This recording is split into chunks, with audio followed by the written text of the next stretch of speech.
What exactly is the keto diet? The keto diet is named after the state that your body enters when carbohydrates and glucose is absent, ketosis.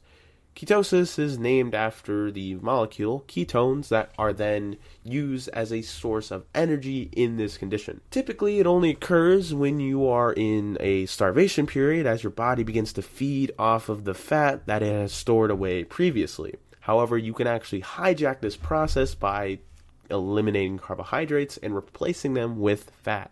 Thus, the keto diet. Say goodbye to all your favorites like sliced bread, pasta, potatoes, rice, and anything and everything including sugar, and yes, that includes fruit. Instead, you'll be eating things that contain a lot of fat, like avocado, meats, eggs, a whole lot of vegetables. You'll also want to become acquainted with MCT and coconut oil. And last but not least, you'll also want to get to know the sugar that's totally not sugar, stevia. Some side effects include headaches, dehydration, muscle aches, insomnia, as well as constipation.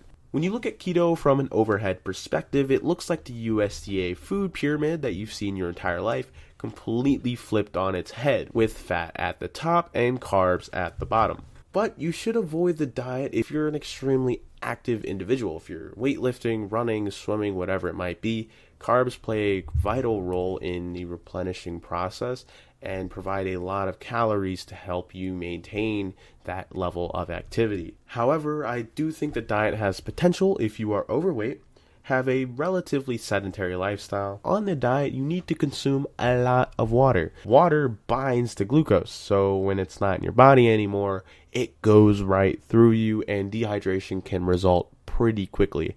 That's another reason a lot of people experience headaches when they are in that keto flu period, because they are not properly keeping up with the amount of water that they need to support the diet. It also explains why a lot of people lose a ton of weight up front on the keto diet. It's because a lot of that water is no longer being retained and is thus lost through urine and sweat. On the keto diet, you have a lot more acetane in your system.